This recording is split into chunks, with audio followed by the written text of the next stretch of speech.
bom dia, boa tarde, boa noite e, por que não dizer, uma boa madrugada. Afinal de contas, eu não sei que horas você está assistindo esse vídeo, mas desde já eu sou muito grato pela participação de cada um de vocês. Eu sou o Acadêmico Xavier e vocês são muito bem-vindos ao canal Humanas Ensinam. Voltamos mais uma vez, pessoal, e aí, depois de mais ou menos 24 horas sem postar nenhum vídeo no canal, voltamos mais uma vez. Afinal de contas, pessoal, nós somos seres humanos e precisamos tirar aí, de vez em quando, uma folga. Então, pessoal, aí voltamos com pique total para voltar a falar de temas da disciplina de História. Bom, pessoal, são temas bem relevantes para a sociedade atual. O tema que eu escolhi para falar hoje foi um tema assim que eu estava meio triste, porque ontem eu não sabia que tema eu iria falar no vídeo de hoje. Ontem eu tirei uma noite de descanso para pensar, para reformular qual seria a aula de hoje, e eu estava bem aflito, porque eu pensava assim, nossa, mas qual tema eu vou falar no próximo vídeo? E foi aí que me surgiu a ideia de pesquisar novos temas de novas turmas. Então, bem-vindo, turma de 7º ano. Vamos falar de protestantismo. Vamos falar da Reforma Protestante que ocorreu em 1917. Eita, pessoal, a aula de hoje está muito boa. Por quê? Porque além da gente aprender um pouco sobre como surgiu aí esse movimento religioso, que é o terceiro dentro do cristianismo, vocês vão entender um pouco de como foi a situação histórica até chegar ao ponto de surgir o protestantismo. O protestantismo ele não vai surgir assim de qualquer jeito, ele vai surgir por causa de algumas coisas que estavam acontecendo ali na Igreja Católica que não agradou certo tipo de pessoa, um determinado grupo de pessoas. Bom, pessoal, então, entendendo esse contexto, a gente vai começar a nossa aula de hoje, porque é uma aula muito importante. Lembrando que a aula de hoje ela não é uma aula de religião, ela é uma aula de história. Vamos analisar os fatos aí com os olhos de um historiador. E vamos tentar trazer para vocês aí os melhores fatos que ocorreram no protestantismo. Esse vídeo, mais uma vez, vai ser dividido aí em duas partes, pessoal. E eu espero que vocês fiquem comigo em todas as duas partes. Isso porque vai ser uma hora que vai passar muito rápido. O tema é muito bom, pessoal. Vocês vão entender aí um pouco sobre essa corrente religiosa no contexto histórico, pessoal. Então, vamos começar situando vocês sobre o que foi o protestantismo. Bom, o protestantismo ele foi um movimento que ocorreu ali no século XVI, liderado por Martinho Lutero. Martinho Lutero ele era um membro da Igreja Católica também. Ele era ali uma pessoa muito importante dentro da religião do catolicismo. Lembrando, pessoal, que o catolicismo é a religião mais popular no mundo todo. Ela é a religião, vamos dizer assim, a principal dentro do sistema do cristianismo. O cristianismo ele vai se dividir em três correntes de, vamos dizer assim, de adeptos. A primeira vai ser o catolicismo, a segunda vai ser a ortodoxia e a terceira vai ser a dos protestantes. Essa última foi a última a ser criada e ela é a segunda maior no mundo todo. Ao todos, somos mais ou menos 900 milhões de adeptos no mundo todo. Então, é muita gente, pessoal. E são denominações diferentes, não são só uma denominação. Eu vou explicar para vocês mais à frente o que é uma denominação e como se constitui essa denominação, os seus princípios. Vou tentar trazer também para vocês isso na parte 2, um pouco sobre algumas denominações que nós temos aqui no estado de Roraima. Afinal de contas, estamos fazendo um vídeo assim mais voltado para o aluno de Roraima, então bora tentar trazer aí um pouco das religiões. Provavelmente você já conhece alguma dessas religiões que nós vamos falar, mas vai ser interessante para você aí entender o contexto de como surgiu as principais religiões aí que nós temos no Brasil e principalmente aqui no estado de Roraima. Então, como eu disse para vocês, esse movimento do protestantismo ocorre no século XVI, ali liderado por Martinho Lutero. Martinho Lutero ele vai começar a falar que ele não comunga mais com as mesmas ideias dos seus membros lá da Igreja Católica, da Igreja Ortodoxa. E ele vai falar que ele não acha mais correto algumas práticas que a Igreja Católica vinha fazendo. Então ele vai escrever aí vamos dizer, uma carta com 95 sermões e onde ele vai expor o seu pensamento. Vai falar, não, o pensamento que a Bíblia realmente quer passar não é o pensamento que a igreja está passando. Olha, pessoal, olha como é que é interessante para vocês entenderem como começa o protestantismo. O protestantismo, pessoal, nada mais é que um protesto. Por isso o nome protestantismo. Ele estava protestando contra a interpretação que os líderes religiosos da época faziam em relação a algumas passagens bíblicas. Por exemplo, uma das vamos dizer assim, das lições que a Igreja Católica pregava na época, que foi muito debatido por Martinho Lutero, foi em relação às indulgências. As indulgências, pessoal, era cobrado pela Igreja Católica ali naquele tempo, era algo comum. Quando você morria, e geralmente se você cometesse algum tipo de pecado, você, segundo a Bíblia, já estaria condenado, porque Deus teria determinado que se você não fosse bom durante a vida, não fizesse as coisas corretamente, cometesse algum crime e não se arrependesse, você já iria para o lugar pior de se imaginar, que seria o inferno. Bom, ali naquele tempo passado, a Igreja Católica, vamos dizer assim, para aproveitar dessa passagem bíblica, assim, desses fatos decorrentes da Bíblia, a Igreja Católica vai criar a indulgência. O que seria a indulgência? Seria a prática aonde você, na verdade você não, porque se você estava morto você não paga, né? Mas o seu familiar paga para tirar a sua alma do purgatório. Lembrando que a Igreja Católica ela não vai tratar muito bem essa delimitação aí de inferno. Ela vai falar mais de purgatório, ou seja, um lugar para onde iriam as almas que foram maus. Eu me lembro bastante que esse pensamento, né, ele me remete muito à Grécia Antiga. Lembram lá que eu falei para vocês que na Grécia Antiga eles acreditavam que tinham deuses e cada deuses eles eram responsáveis por um aspecto, vamos dizer assim, cotidiano do ser humano, e havia o deus Hades, que ele vivia ali no mundo subterrâneo, e dentro do Hades é que estava ali, vamos dizer assim, o paraíso para as pessoas, que seriam os campos elíseos, para onde iriam as almas dos grandes heróis, dos deuses. Então, era basicamente isso. E a Igreja Católica ela se apoderou, vamos dizer assim, dessas interpretações bíblicas e passava essa interpretação para o povo. Bom, Martinho Lutero vai discordar dessas práticas, ele vai falar, não, a Bíblia não está falando isso. Se você não se arrepender enquanto tiver vida, você vai ser salvo. Agora, se você não se arrepende, depois que morre, já não tem mais o que fazer. E aí ele vai começar a falar, não, a Igreja Católica ela precisa de uma reforma, ela precisa ser reformada, porque as pessoas não estão entendendo as passagens bíblicas, não estão conseguindo compreender. Outro fato importante dessa época é que a Igreja Católica ela detinha o poder das Escrituras. Hoje em dia você pesquisa no Google, na Play Store, você vai baixar a Bíblia, vai baixar a harpa, vai baixar todos os tipos de escrito que são referentes às religiões. Se você quiser saber sobre uma religião pentecostal, é só você ir lá no Google que você vai encontrar. Quer saber sobre uma igreja neopentecostal? Você vai encontrar muitos artigos, livros sobre isso também. Mas antigamente, como é que eles faziam isso? Se antigamente não existia essa tecnologia. Bom, antigamente, vamos dizer assim, os ensinamentos eles eram passados através de mestres, através de doutores, bispos, porque eles detinham o poder. Vamos dizer assim, a principal forma de propagar conhecimento naquela época era através de livros. E vamos lembrar que naqueles séculos passados, quem detinha esse poder de ter livro eram geralmente a nobreza e o clero. O clero sendo quem mais detinha partes de escritos religiosos. E, tipo assim, a população ela não tinha muito conhecimento sobre os reais fatos que estavam sendo narrados.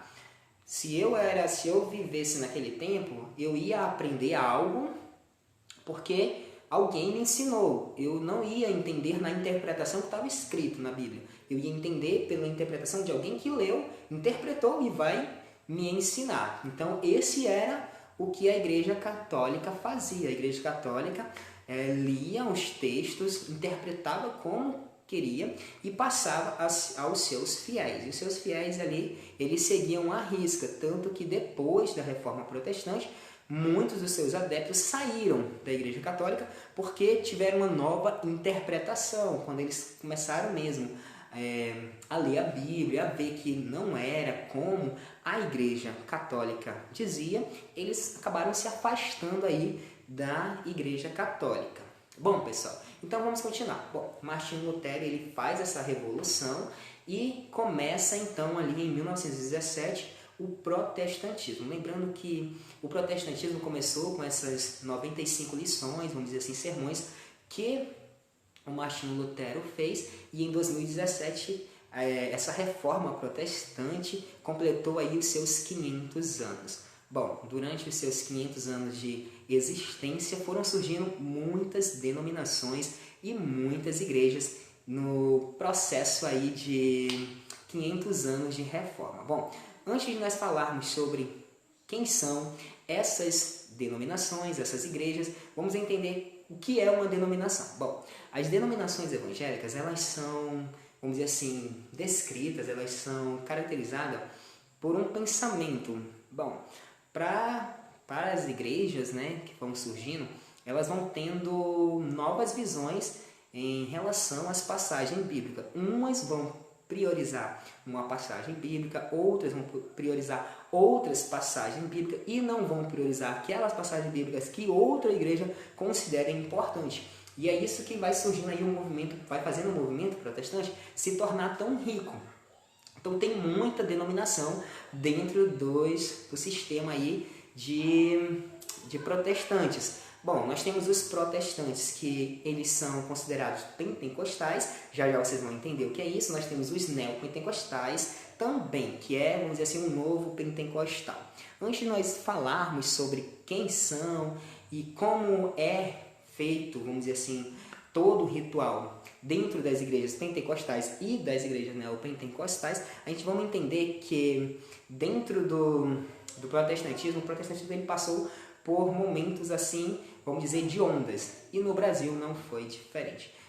Sempre teve ali umas ondas que, nessas ondas, foram surgindo algumas denominações, algumas igrejas. Como eu disse para vocês, as denominações elas são caracterizadas por um grupo de pessoas que comungam da mesma ideia.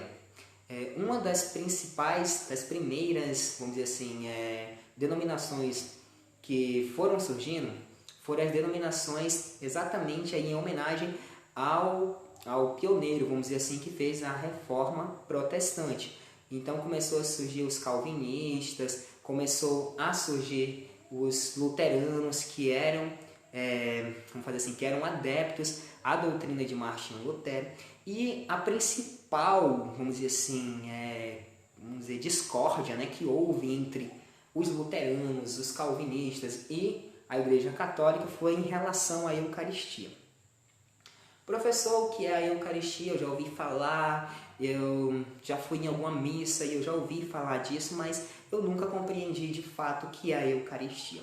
Bom, então vamos entender. A Eucaristia, pessoal, é nada mais, nada menos que uma celebração em que a Igreja Católica ela vem trazendo aí desde o seu fundamento até os dias atuais. Na Eucaristia, eles fazem o seguinte: é servido uma hóstia, que seria o pão, que representa o corpo de Cristo, e o vinho, que representa o sangue de Jesus. Bom, e nessa Eucaristia, essa Eucaristia simbolizava, vamos dizer assim, a comunhão do fiel dentro da igreja para com Cristo. Então, essa Eucaristia, à primeira vista, alguém pode perguntar, mas o que tinha isso de errado? Isso daí não é o que acontece hoje nas igrejas pentecostais, só mudou o nome porque hoje em dia é Santa Ceia do Senhor, ou então é um outro nome que qualquer outra denominação vai denominar, mas que vai simbolizar a mesma coisa? Pessoal, de fato só que a Eucaristia é um pouco diferente por causa de alguns pontos. Por exemplo, A Eucaristia, ela acredita que, tipo assim, quando você come o pão e bebe o vinho, você não está só relembrando a morte de Jesus. Você está também fazendo com que o sacrifício dele seja feito de novo, como se Jesus ele não fosse, vamos dizer assim, suficiente para concluir toda a sua obra uma única vez. E lembrando que as passagens bíblicas que depois vão ser interpretadas por outras pessoas que vão ler, vai ser bem clara, que vai dizer que Jesus ele só precisou morrer uma vez no Calvário, ele não precisou morrer uma outra vez. Logicamente, quando Jesus diz que o pão representa o corpo dele e o sangue e o vinho representa o sangue, ele não quer dizer, logicamente, que toda vez ele vai morrer, tipo assim, espiritualmente, né? Eu espero que vocês estejam entendendo, porque é meio complicado falar historicamente sem envolver religião, mas tentem entender esse lado como um lado espiritual. Então vamos entender, tipo assim, para a Igreja Católica, a Eucaristia era a celebração onde o próprio Deus, Jesus, toda vez que acontecia isso, no mundo espiritual era como se ele estivesse revivendo de novo a morte dele. É como se ele estivesse passando tudo de novo. E tipo assim, os luteranos, os calvinistas falaram, não é isso. A Santa Ceia do Senhor, ela que a gente até muda o nome, né? Já não coloca mais a Eucaristia, coloca a Santa Ceia do Senhor. Ela é um momento de celebração, um momento de lembrança. Você vai lembrar o sacrifício de Jesus no Calvário. Aí tem uma passagem bíblica que fica lá no livro de 1 Coríntios, capítulo 11, e do versículo 23 em diante, que vai dizer que Paulo, né, que foi um dos maiores escritores da Bíblia, considerado aí o maior missionário, porque foi ele que pregou, né, basicamente ele evangelizou 3 continentes, e nisso andando a pé, indo de cavalo, passeando também de barco, tudo isso para pregar a palavra de Deus. E ele escreve aos Coríntios falando sobre como seria realizado a Santa Ceia do Senhor. E ele diz em uma determinada parte que do jeito que ele recebeu de Deus, ele estava passando para as pessoas. E ele vai dizer que, portanto, quem bebe e come do sangue de Jesus indignamente será culpado do seu sangue, não sabendo discernir o seu corpo e o seu sangue. Então ele coloca ali muito, vamos dizer assim, que uma analogia de que o pão e o vinho realmente são o corpo e o sangue de Jesus. Aí os luteranos e os calvinistas vão falar, não, mas assim como Paulo disse, é apenas uma lembrança. Você vai tomar o vinho para você lembrar do sacrifício, lembrar do sofrimento que Jesus passou. Não que ele realmente vai passar isso de novo, porque ele só precisou fazer isso uma vez. O sacrifício dele foi completo, foi perfeito, já acabou. Então vai começar aí a primeira, vamos dizer assim, a primeira discórdia entre a Igreja Católica, entre as novas igrejas que vão surgindo, dessas outras 2 denominações, a calvinista e a luterana, vai dar, vamos dizer assim, eles vão ser a base para todas as outras denominações que existem no mundo. E também outro fato bem importante aí sobre a Igreja Católica da época é que a Igreja Católica acreditava que a Eucaristia ela tinha tipo que poderes milagrosos, ou seja, você comia a hóstia e você, tipo assim, em outros sentidos, ele te dava poderes de cura, de perdoar pecados, basicamente isso. Coisas que futuramente vai ser questionada. Por exemplo, existe uma denominação evangélica hoje espalhada pelo mundo inteiro chamada Testemunhas de Jeová. E as Testemunhas de Jeová, elas não acreditam que a Eucaristia tenha esse poder aí de transubstanciação. O que seria isso? Bom, essa transubstanciação seria o processo em que o corpo, eles acreditam que o pão representa realmente o corpo de Cristo e que o vinho também representa aí o sangue de Cristo. No entanto, a transubstanciação coloca como se na hora que você fosse comer mesmo ali o pão e o vinho, você estivesse comendo mesmo a carne de Jesus e o sangue, bebendo o sangue de Jesus. E isso eles não acreditam. Isso porque, segundo O próprio João, quando vai escrever na parte da Santa Ceia, ele vai falar uma passagem que Jesus disse, ó, fazer isso em memória de mim. Então, o processo de Santa Ceia do Senhor, assim como é denominado, acontece apenas como um memorial, ou seja, você recorda algo que ocorreu no passado aí da vida de Jesus, mas não que literalmente você vai estar comendo o corpo de Jesus e bebendo do sangue dele. Isso porque se isso acontecesse, o próprio Deus estaria aí violando o seu mandamento que ele teria dado à nação de Israel sobre não beber sangue de nenhuma espécie, né? Bom, a Igreja Testemunha de Jeová, ao contrário de outras denominações evangélicas atuais, ela só realiza a Santa Ceia do Senhor uma vez ao ano. E eles são baseados pelo calendário judaico, onde todo ano muda conforme o dia. Nunca vai cair na mesma data, no mesmo dia da semana. Sempre vai mudar. Mas a tradição dele é eles fazerem isso uma vez por ano, ao contrário de outras igrejas. Tem igreja que faz mensalmente, tem igreja que faz de quinzena. Então depende muito aí de cada pastor, de cada líder que está na frente, que vai dizer, como é que eu vou fazer a ceia do Senhor. Bom, e a Igreja Testemunha de Jeová, ela vai ser uma das nossas igrejas escolhidas para a gente falar um pouquinho mais dela no próximo vídeo. No próximo vídeo vocês vão ver um pouco da característica aí da Testemunha de Jeová, que é bem interessante. Tem coisas que eu tenho certeza que você ainda não sabe sobre essas denominações, mas que você vai gostar muito de aprender. Outro ponto que fez com que Martinho Lutero entrasse aí para fazer essa reforma contra a Igreja Católica foi o fato da Igreja Católica associar a vida do ser humano como que, vamos dizer assim, necessitar de dinheiro para dar para ela. Por quê? Porque a Igreja Católica, ela gostava muito de dinheiro.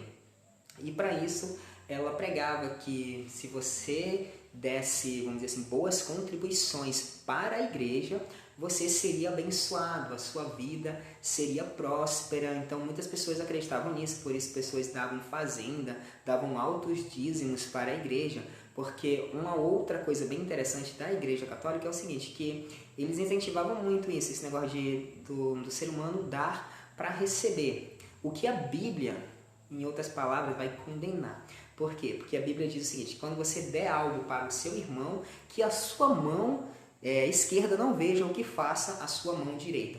Qual é a interpretação disso, pessoal? A gente nem precisa ser um religioso fanático para você entender isso. Ou seja, Jesus disse que quando você dá algo para alguém, você está dando de todo o seu coração, você não está esperando nada, receber nada em troca. Então esconda a sua mão esquerda, deixa só a sua mão direita, dá para a pessoa e esquece. Você não precisa que aquela pessoa te retribua, porque Deus conhece o que você faz e Ele vai retribuir. Talvez vai usar uma outra pessoa, não vai ser a mesma, vai ser uma outra pessoa que vai te abençoar.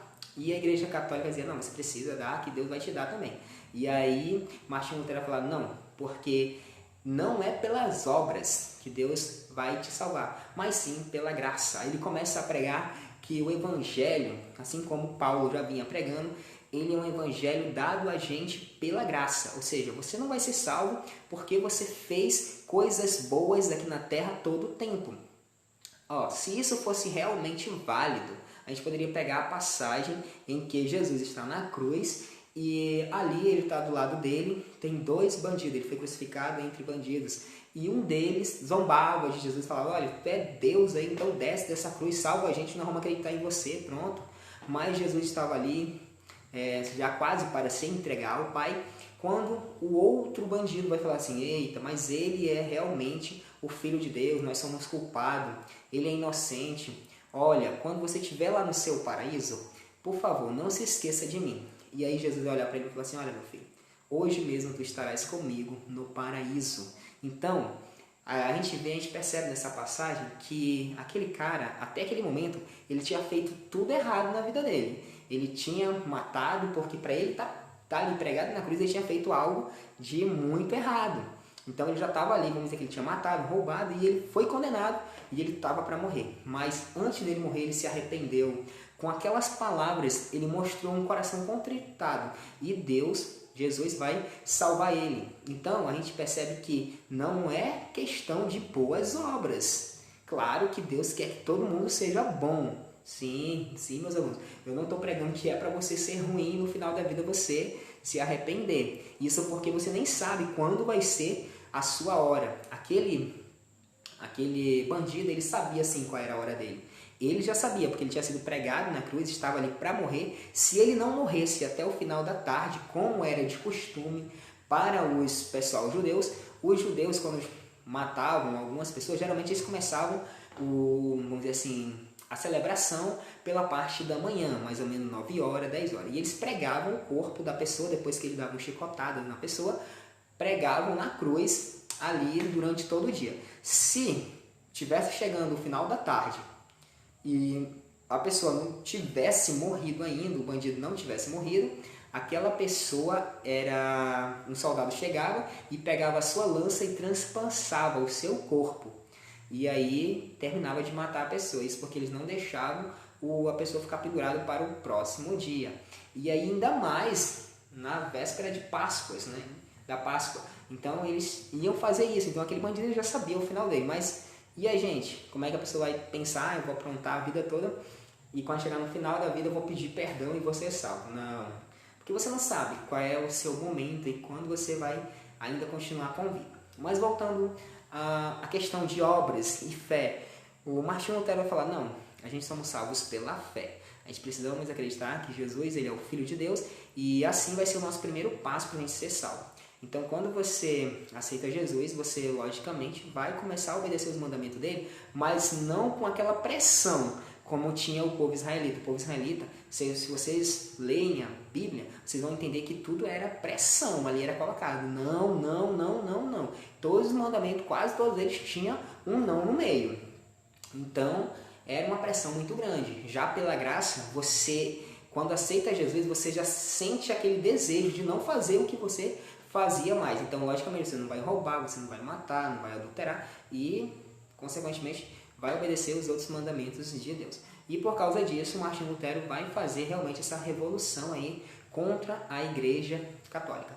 E é interessante entender, pessoal, que as contribuições das igrejas protestantes no mundo é muito grande. Isso porque durante todo esse processo aí de reforma protestante, que surgiu bastante denominação, essas denominações eles tiveram bastante adeptos que eram bem inteligentes, eram escritores, eles eram teólogos e eles contribuíram bastante aí na área da história, das ciências humanas, geografia. Eles foram os caras bem inteligentes mesmo. Então, cada denominação teve aí bastante representante legal aí que deixou um legado bom para a história. E por isso, hoje em dia, alguns textos religiosos, eles são usados dentro das escolas para, vamos dizer assim, para fundamentar uma ideia de determinado povo, determinada pessoa, em determinado espaço de tempo. Isso porque por ser verdade. Então, os pessoal acreditam bastante nisso. E, como eu disse para vocês, as nossas denominações no mundo todo foram se espalhando e chegou no Brasil. Bom, o Brasil ele é rico de muitas denominações. Durante todo esse processo aí de 500 anos surgiu muitas denominações. As primeiras denominações elas vão surgir aí para os países de fora. O Brasil ele só vai receber essas denominações em 1900 e pouco. Isso por quê, pessoal?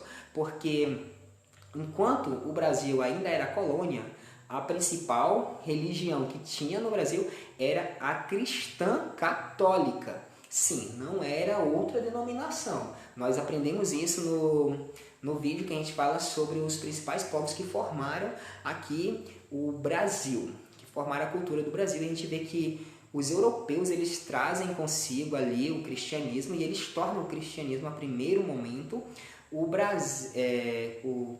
catolicismo. No entanto, com o decorrer do tempo, vai surgindo aí novas culturas. Eu disse também naquele vídeo que já existiam outras religiões. Sim, existiam outras religiões, mas não eram protestantes.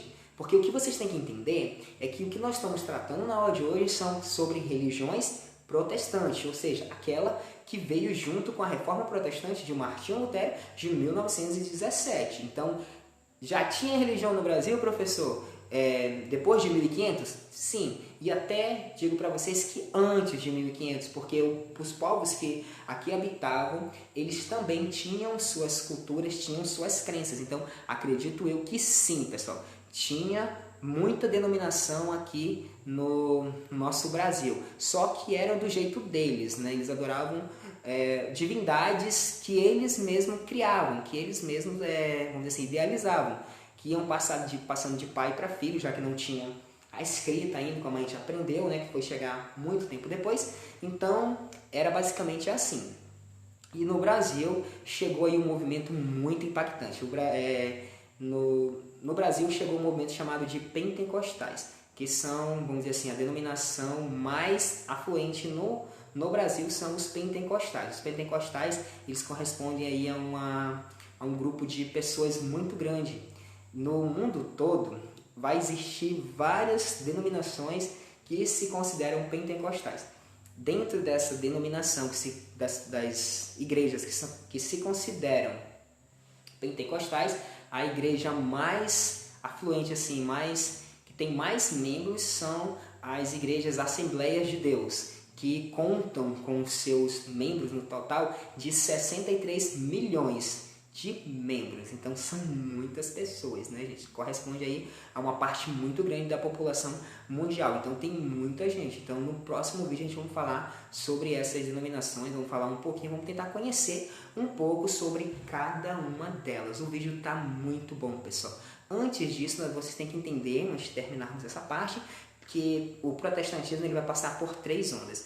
Nessas 3 ondas vão surgir denominações bem importantes. Na primeira onda, por exemplo, vou colocar aqui as Assembleias de Deus, porque é a denominação que mais tem adepto no mundo, que é a Assembleia de Deus, isso vamos dizer assim, na denominação protestante. A segunda onda de protestante, ela vai ter como representante a Igreja Pentecostal Deus é Amor. E, por último, a terceira onda, que já vai ser a onda dos neopentecostais, eles vão ter aí como, vamos dizer assim, principal representante, nós temos a Igreja Mundial, nós temos a Igreja Universal e assim sucessivamente, pessoal. Então, no próximo vídeo a gente vamos continuar falando, vocês vão entender um pouco sobre como são essas denominações, quais são as suas principais características, quantos adeptos eles têm no mundo, vamos tentar trazer um pouquinho da história deles, como surgiu, como eles são, e eu espero ver vocês no próximo vídeo, pessoal. O vídeo está imperdível. Fiquem comigo e até daqui a pouco.